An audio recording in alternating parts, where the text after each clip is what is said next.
Halo teman-teman, kembali lagi bersama saya pada kesempatan kali ini. Kita akan membahas terkait dengan bagaimana caranya mengolah atau mentransformasi data ordinal menjadi interval.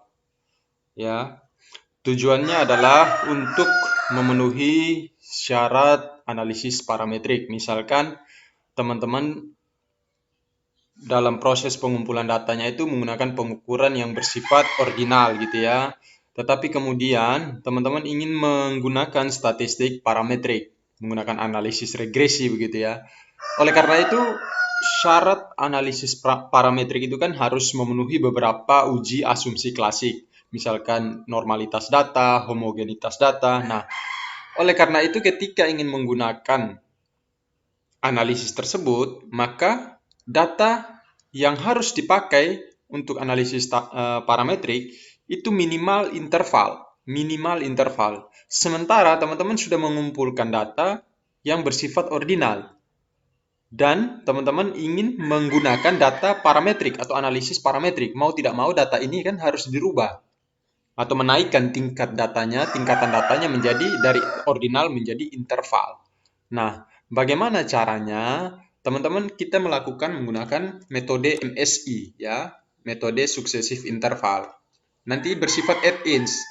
Itu nanti teman-teman ini seperti ini ya. Nanti teman-teman bisa menonton video saya sebelumnya terkait dengan bagaimana cara menginstal add-ins MSI gitu ya. Nah, di sini saya anggap teman-teman sudah punya gitu.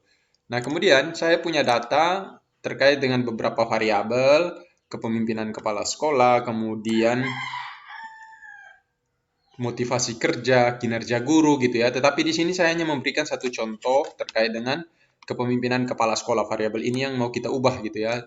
Tetapi pada kasusnya semua ini harus diubah kan? Karena kan sifatnya harus interval. Artinya semua data ini harus dirubah menjadi interval. Ini bersifat ordinal.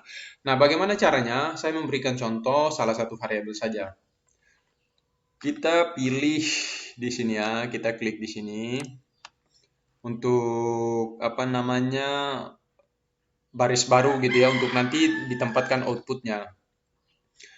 Kemudian kita pilih add-ins, pilih statistik, kemudian pilih successive interval.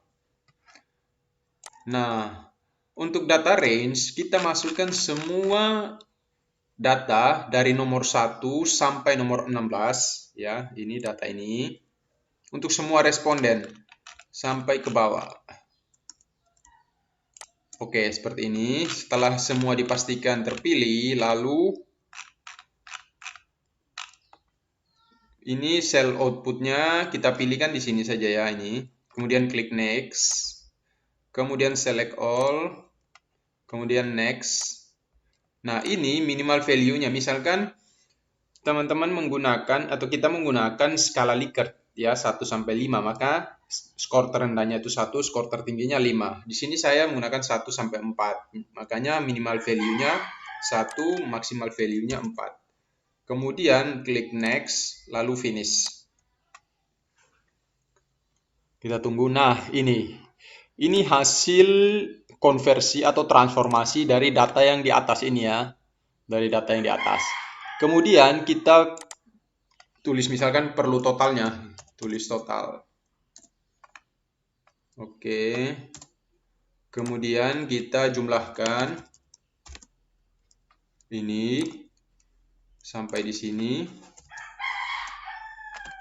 Oke, ini totalnya. Kita tarik ke bawah. Nah, oke, sudah selesai proses transformasi data ordinal menjadi interval. Nah, data-data inilah yang kemudian nanti teman-teman pakai untuk pengujian statistik parametrik. Ini sudah bersifat interval gitu ya. Kemudian data ini lagi, misalkan variabel apa ini? Disiplin kerja. Kita tempatkan di sini kursornya. Oke, tempatkan di sini. Kemudian kita pilih statistik lagi, successive interval.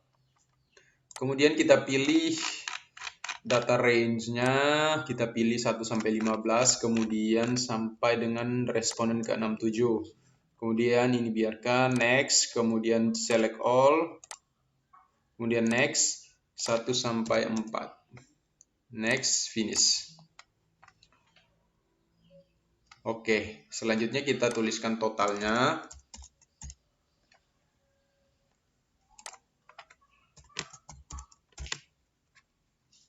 Kita blok.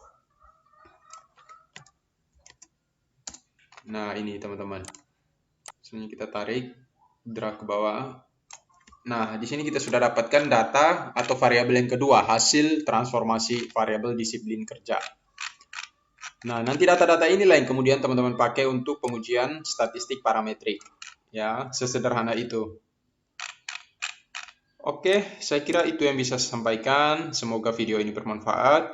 Jika ada yang perlu ditanyakan, silakan berkomentar di kolom komentar. Sekian dan terima kasih.